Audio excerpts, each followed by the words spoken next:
शिमला, जिसका नाम देवी शामला से लिया गया है, जो देवी काली का एक स्वरूप है। शिमला इंडिया में हिमाचल प्रदेश स्टेट में लोकेटेड है, जो इस स्टेट का सबसे बड़ा शहर है। शिमला एक ऐसी जगह है जो ब्रिटिश को इतना पसंद आई थी कि इंडिया में ब्रिटिश रूल के टाइम पर उन्होंने इसे इंडिया की समर कैपिटल बना दिया था। शिमला को पॉपुलरली क्वीन ऑफ हिल्स भी कहा जाता है, जहां हर साल डोमेस्टिक और इंटरनेशनल टूरिस्ट इस ब्यूटीफुल हिल स्टेशन को विजिट करने आते हैं। क्योंकि शिमला फेमस है अपने ब्यूटीफुल माउंटेन्स के लिए, यहाँ के देवदार trees, colonial architecture buildings, amazing sunset, temples, toy trains और यहाँ की स्नोफॉल शिमला को एक परफेक्ट टूरिस्ट डेस्टिनेशन बनाती है, जहाँ आप 2 से 3 दिन में शिमला को एकदम अच्छे से एक्सप्लोर कर सकते हैं। दोस्तों, इस वीडियो में मैं आपको बताऊंगा आप शिमला की ट्रिप कैसे प्लान कर सकते हैं, आपको यहाँ कब विजिट करना चाहिए, आप यहाँ कैसे पहुँच सकते हैं, कौन सा होटल बेस्ट है स्टे के लिए, शिमला में कौन कौन सी टूरिस्ट प्लेसेस है जो आपको ज़रूर विजिट करनी चाहिए, और शिमला ट्रिप का टोटल बजट क्या रहेगा। तो यह सब जानने के लिए वीडियो को एंड तक देखना ना भूलें।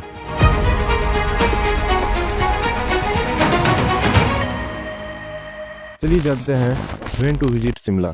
शिमला विजिट करने का बेस्ट सीजन समर्स और विंटर्स दोनों है। अगर आपको विंटर्स पसंद है तो आप शिमला अक्टूबर से लेकर फरवरी तक कभी भी विजिट कर सकते हैं, जहां एक टाइम्स आपको दिसंबर, जनवरी, फरवरी में यहाँ स्नोफॉल भी देखने को मिलेगी, और इस स्नोफॉल में आप स्नो एडवेंचर एक्टिविटीज़ कर सकते हैं। वही समर्स में चिलचिलाती गर्मी से छुटकारा पाने के लिए लोग अक्सर मार्च से जून में शिमला विजिट करने पसंद करते हैं, जो शिमला का एक पीक सीजन भी रहता है, क्योंकि इस टाइम यहाँ का क्लाइमेट काफ़ी प्लेजेंट रहता है। चलिए अब जानते हैं आप शिमला कैसे पहुँच सकते हैं। दोस्तों, शिमला बाय रोड, रेल और बाय फ्लाइट काफ़ी आसानी से पहुँचा जा सकता है। फ्लाइट की बात करें तो शिमला में गुवाहाटी एयरपोर्ट है, जो शिमला से 20 किलोमीटर की दूरी पे है। एयरपोर्ट का रनवे छोटा है और फ्लाइट लैंडिंग थोड़ी टफ रहती है। ये airport throughout year function नहीं रहता है, और यहाँ Delhi to Shimla Alliance Air की डेली 1 फ्लाइट आती है। So directly Shimla by flight आना थोड़ा डिफिकल्ट है। अल्टरनेटिवली आप चंडीगढ़ या दिल्ली एयरपोर्ट पहुँच सकते हैं, जो शिमला से 113 किलोमीटर और 355 किलोमीटर दूरी पे है, और फिर वहां से बस या कैब करके शिमला आसानी से पहुंचा जा सकता है। चलिए अब बात करते हैं by road. Maximum tourist Shimla by road यानी बस या कार से जाना पसंद करते हैं, जहां आपको दिल्ली, जयपुर, चंडीगढ़, पंजाब से easily overnight AC Volvo bus मिल जाएगी, जिसका कॉस्ट 1000 से 1500 तक रह सकता है। दिल्ली से ISBT कश्मीरी गेट से रेगुलर वोल्वो बसेस चलती है, जो आप ले सकते हैं। चलिए अब ट्रेन की बात करते हैं। तो दोस्तों, शिमला में एक छोटा रेलवे स्टेशन भी है, लेकिन यहाँ सिर्फ नैरो गेज ट्रेन यानी सिर्फ टॉय ट्रेन ही आती है, जो कालका रेलवे स्टेशन टू शिमला चलती है। कहने का मतलब यह है कि आप कहीं से सिर्फ कालका रेलवे स्टेशन पहुँच जाएं, फिर कालका से आप शिमला के लिए टॉय ट्रेन पकड़कर 6 से 7 घंटे की जर्नी करके शिमला पहुँच सकते हैं। यह डिस्टेंस टोटल 85 किलोमीटर का रहता है। इस टॉय ट्रेन से व्यूज काफ़ी शानदार रहते हैं। यह टॉय ट्रेन 102 टनल्स, 988 ब्रिजेस से होकर गुजरती है, जो टूरिस्ट के लिए काफ़ी मेमोरेबल एक्सपीरियंस रहता है। और 2008 में कालका शिमला टॉय ट्रेन को यूनेस्को वर्ल्ड हेरिटेज साइट में भी शामिल किया गया है। टॉय ट्रेन की बुकिंग आपको IRCTC के वेबसाइट से एडवांस में करनी होती है, जिसमें शिवालिक डीलक्स एक्सप्रेस का टिकट 595 रुपये वन वे और हिमालयन क्वीन का चार्ज 470 रुपये रहता है, जिसे आप ले सकते हैं और इस ट्रेन का अपना मेमोरेबल एक्सपीरियंस बना सकते हैं। अब बात करते हैं शिमला में आप अपना स्टे कहाँ कर सकते हैं। शिमला में स्टे के लिए ढेर सारे ऑप्शन अवेलेबल है। आपको अपना स्टे शिमला में मॉल रोड के आसपास करना चाहिए, जिनमें से 5 स्टार होटल्स की बात करें तो आप Radisson hotel Shimla, Tosali royal view, the Oberoi Cecil, hotels willow banks को ले सकते हैं, जिसका कॉस्ट 5000 से 15000 तक रह सकता है। वहीं मिड रेंज होटल्स बजट में आप hotel sunrise villa, the apple blossom, hotel Roxy, hotel Himland stay, hotel Sukh Sagar in budget hotel को आप ले सकते हैं, जिसका कॉस्ट 2000 से 5000 तक पर नाइट रह सकता है, और ये सभी होटल मॉल रोड के आसपास ही लोकेटेड है।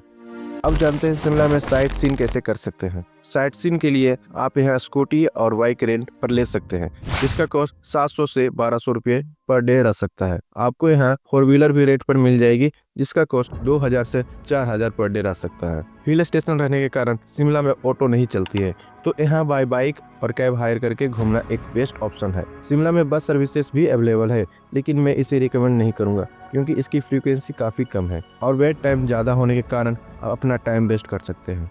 तो चलिए दोस्तों, मेरे साथ घूमिए शिमला।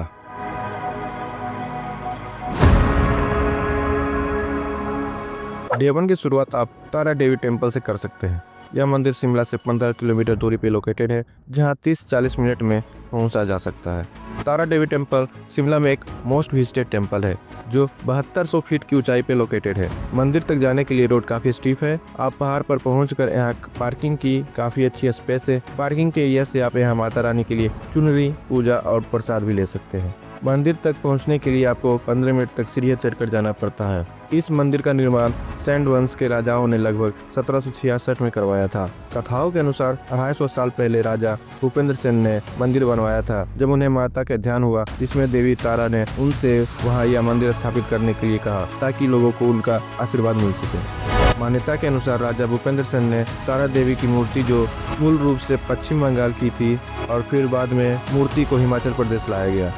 बाद में राजा बलवीर सेन को देवी तारा का ध्यान हुआ, जिसमें देवी ने पहाड़ की चोटी पर मंदिर स्थापित करने के लिए कहा, और राजा ने ऐसा ही किया और अष्ट धातु से बनी देवी की एक मूर्ति भी बनवाई, जो 8 बहुमूल्य तत्वों का मिश्रण है। माना जाता है कि जो लोग अटूट श्रद्धा के साथ यहाँ आते हैं, उनकी मनोकामना देवी तारा जरूर पूरी करती है। मंदिर की वास्तुकला पहाड़ी शैली की है। प्रवेश द्वार पर लकड़ी का दरवाजा और मंदिर के चारों ओर लाल आध्यात्मिक झंडे भक्तों का मंदिर में स्वागत करते हैं। पूरे मंदिर में लकड़ी की कला का एक लघु चित्रण है, जो भारतीय वास्तुकला को दर्शाता है। यह मंदिर सुबह 7 बजे से शाम को 6:30 बजे तक ओपन रहता है। तारा देवी मंदिर के पास ही 5 मिनट की दूरी पर एक शिव मंदिर, शिव बावरी है। आप यहाँ भी दर्शन कर सकते हैं और इस खूबसूरत पहाड़ियों के बीच 1 से 2 घंटे अपने इस मंदिर में सुकून से बिता सकते हैं। तारा मंदिर में सुबह दर्शन लेने के बाद आप कुफरी जा सकते हैं, जो तारा देवी से 28 किलोमीटर की दूरी पर है। आपको यहाँ जाने में 1 घंटा आराम से लग जाएगा। दोस्तों, कुफरी एक छोटा सा हिल स्टेशन है, जो शिमला से 20 किलोमीटर की दूरी पे है। कुफरी अपने एडवेंचर एक्टिविटीज, यहाँ के जू, एप्पल गार्डन्स, याक और हॉर्स राइड के लिए काफ़ी फेमस है। आप यहाँ अगर स्नोफॉल के मंथ में या दिसंबर, जनवरी, फरवरी के मंथ में विजिट करते हैं तो बेस्ट है। एप्पल्स यहाँ आपको समर सीजन में देखने को मिलेंगे। आपको कुफरी पहुंचकर यहाँ के पैकेज भी ले सकते हैं, जिसमें 500 से 1000 रुपये में आपको horse ride, temples visit, Apple garden और कई सारी एडवेंचर एक्टिविटीज करवाते हैं। यहाँ कीचड़ जमने की वजह से 20 मिनट की हॉर्स राइड करके आपको माउंटेन के टॉप तक जाना होता है। ऊपर पहुंचकर आपको कई सारे खाने पीने की और शॉपिंग के लिए दुकानें मिल जाएगी। आप यहाँ 20 से 50 रुपये में याक पर बैठकर फोटो और याक राइड भी कर सकते हैं। आप यहाँ हिमाचल प्रदेश का ट्रेडिशनल ड्रेस कोलवी फोटो पहनकर फोटो भी खिंचवा सकते हैं। दिसंबर से फेब तक यहाँ यूजुअली काफी स्नोफॉल रहती है। मार्च के बाद आपको शायद ही यहाँ स्नोफॉल दिखे। यहाँ नाग मंदिर भी लोकेटेड है, जहाँ आप दर्शन कर सकते हैं और मंदिर के ऊपर से सुंदर पहाड़ियों के नज़ारे देख सकते हैं। अगर आप छोटे बच्चों के साथ यहाँ जा रहे हैं तो आप कुफरी फन वर्ल्ड्स भी विजिट कर सकते हैं। मेरी टिकट में Apple garden, adventure zone included था, लेकिन अनफॉर्चुनेटली मुझे यहाँ कोई एप्पल्स नहीं दिखाई दिए, क्योंकि इसका सीजन मार्च के बाद में शुरू होता है। इस जोन में आपको एक रेस्टोरेंट और छोटी मोटी एडवेंचर एक्टिविटीज 500 रुपये की टिकट कॉस्ट में करने को मिल जाएगी। स्नोफॉल में आप यहाँ स्कीइंग, टोबोगेनिंग एक्सेट्रा एडवेंचर एक्टिविटीज कर सकते हैं। कुफरी पहुंचकर आप यहाँ के गोल्डन एप्पल जरूर ट्राई करें, जो काफी टेस्टी और न्यूट्रिएंट्स रहते हैं। दोस्तों, अगर मैं मेरा हॉनेस्ट ओपिनियन दूं तो कुफरी स्नोफॉल के दौरान ही विजिट करना बेस्ट है, तब आप यहाँ के स्नो को अच्छे से एंजॉय कर सकते हैं। अगर आपको स्नो पसंद नहीं है तो आप समर में भी यहाँ विजिट कर सकते हैं। 500 रुपये का टिकट में आपको सेम घोड़े वाला वापस लेकर जाएगा और नीचे तक ड्रॉप भी करेगा। कुफरी में मैं सजेस्ट करूंगा, कुफरी से 800 मीटर की दूरी पे आप हिमालयन नेचर पार्क आप जरूर विजिट करें। पार्क का टिकट एडल्ट्स के लिए 50 रुपये और बच्चों के लिए 20 रुपये रहता है। इस पार्क में आप काफी सारे वाइल्ड एनिमल्स देख सकते हैं। पार्क की खास बात यह है कि आपको यहाँ वॉक करके काफी सुकून महसूस होगा। पार्क का डिजाइन ऐसा किया गया है जिससे ऐसा फील होता है जैसे सचमुच हम किसी जंगल में घूम रहे हो। पूरा पार्क एक्सप्लोर करने में आपको 1 से 2 घंटे आराम से लग जाएंगे और पार्क के सामने एग्जिट करके यहाँ सामने वाले गार्डन में देवदार के ट्रीज के बीच आप आराम से टहल सकते हैं। कुफरी से निकलते टाइम आप चीनी बंगलो कैफे भी विजिट कर सकते हैं, जहाँ आपको इंडियन और चाइनीज फूड मिलेगा। चीनी बंगलो को ब्रिटिश स्टाइल में बनाया गया है, जो अपने लॉन्स, कैफे, शॉप्स और आर्किटेक्चर के लिए काफी फेमस है। दोस्तों, इस प्रकार आप कुफरी में 5 से 6 घंटे अपने आराम से स्पेंड कर सकते हैं। और कुफरी से शिमला वापसी आते टाइम 7 किलोमीटर की दूरी पे रोड से आप ग्रीन वैली देख सकते हैं। ग्रीन वैली एक ब्यूटीफुल और ब्रेथ टेकिंग माउंटेन रेंज है। ये चारों तरफ से हरी भरी पहाड़ों से घिरी हुई है जो घने देवदार के जंगलों से ढकी हुई है, जहां आप एट टाइम रेयर एनिमल्स भी देख सकते हैं। ग्रीन वैली अपने ब्यूटी और ग्रेस के कारण कई बार बॉलीवुड मूवीज में भी दिखाई गई है। आप अपने इवनिंग के टाइम ग्रीन वैली के यहाँ आधे से 1 घंटे तक स्पेंड कर सकते हैं। तो दोस्तों, कुछ इस प्रकार डे 1 अपने शिमला के दूर के पॉइंट्स को एक्सप्लोर किया और डे 2 पर अब हम विद इन शिमला को एक्सप्लोर करेंगे। डे 2 की शुरुआत आप जाकू टेम्पल से कर सकते हैं, जो शिमला के मॉल रोड से 2.5 किलोमीटर की दूरी पे है।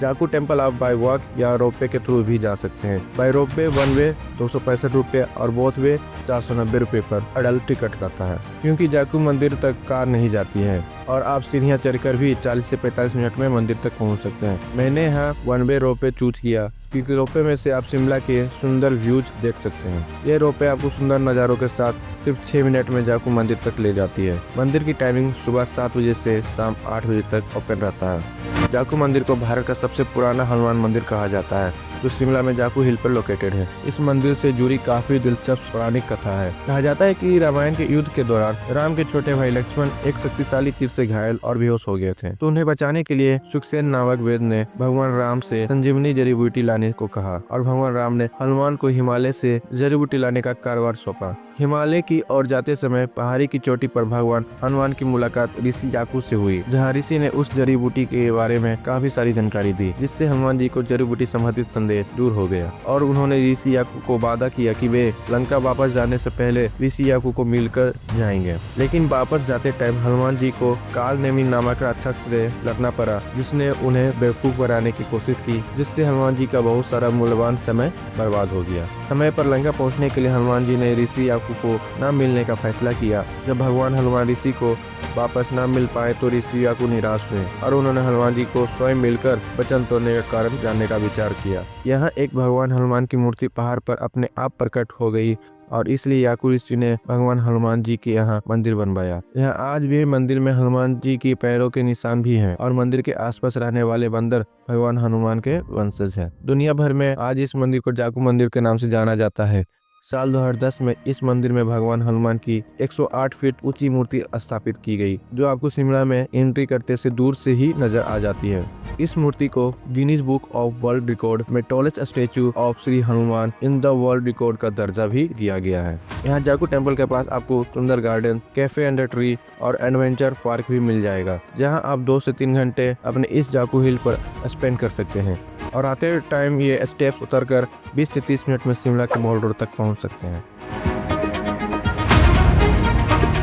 दोस्तों, शिमला का मॉल रोड काफी हैपनिंग प्लेस है। अब तक के मसूरी, नैनीताल, मनाली के मॉल रोड से ज्यादा इंटरेस्टिंग मुझे शिमला का मॉल रोड लगा। ये नॉन मोटरेबल एरिया है, तो आपको हमेशा यहाँ लोगों की चहल पहल दिखाई देगी। मॉल रोड पे आप कई सारे खाने पीने की दुकान भी एक्सप्लोर कर सकते हैं। आप चाहें तो यहाँ पर शॉपिंग भी कर सकते हैं, जहाँ पर आप लक्कड़ बाजार भी जा सकते हैं, जो शिमला में काफी फेमस है। लक्कड़ बाजार एक पुरानी लकड़ी का बाजार है, जहाँ से आप वुडन हैंडीक्राफ्ट अपने साथ ले जा सकते हैं। आपको यहाँ से artificial kitchen, Himachali woollen items काफी कम दामों में मिल जाएगी। मॉल रोड पर टहलने के बाद आप यहाँ क्राइस्ट चर्च जा सकते हैं, जो शिमला में काफी फेमस है। क्राइस्ट चर्च द रीच के पास लोकेटेड है। यह चर्च 1857 में गोथिक स्टाइल में ब्रिटिश द्वारा बनाया गया था, जो शिमला का एक फेमस लैंडमार्क है, जहाँ टूरिस्ट यहाँ भारी मात्रा में विजिट करते हैं। यह नॉर्थ इंडिया का एक ओल्डेस्ट चर्च है, जो अपने ब्यूटीफुल आर्किटेक्चर के लिए जाना जाता है। क्राइस्ट चर्च ब्रिटिश राज की स्थायी विरासतों में से एक है। क्राइस्ट चर्च के बाजू में ही द रीच लोकेटेड है। द रीच एक बड़ी खुली जगह है, जो शिमला के सेंटर में लोकेटेड है। इस एरिया को द रीच कहते हैं, जहाँ आपको शिमला की कई सारी कल्चरल एक्टिविटीज देखने को मिलेगी। द रीच पे आपको 4 स्टेचू देखने को मिलेगी, जिसमें से Mahatma Gandhi, Indira Gandhi, doctor Y S. Parmar, the first CM of Arunachal Pradesh. अभी रिसेंटली अटल बिहारी वाजपेयी जी की भी स्टेचू यहाँ शामिल किया गया है। द रीच पे इवनिंग में काफी सारे लोग टहलने और सनसेट देखने आते हैं। यहाँ आप हॉर्स राइड भी कर सकते हैं और यहीं पे काफी सारी खाने पीने की दुकानें भी अवेलेबल है। द रीच पे कई गवर्नमेंट फंक्शन आयोजित किए जाते हैं और summer festival of Shimla the reach पर ही अप्रैल और मई के मंथ में होता है, जहाँ पूरा शिमला मानो जगमगा उठता है। दरीज से 150 मीटर के पास ही आप gravity theatre heritage culture visit कर सकते हैं, जहां एंट्री फीस 10 रुपए रहता है। ग्रेविटी थिएटर एक हिस्टोरिक बिल्डिंग है जिसका निर्माण 1800 में ब्रिटिश द्वारा किया गया था और तब से यह शिमला में परफॉर्मिंग आर्ट्स का एक इम्पोर्टेंट सेंटर रहा है। यहाँ आपको अंदर art gallery, exhibition hall, multi performing hall और एम्पी थिएटर देखने को मिलता है। दोस्तों, यहाँ से सीधा चलकर आप स्कैंडल पॉइंट पहुँच सकते हैं।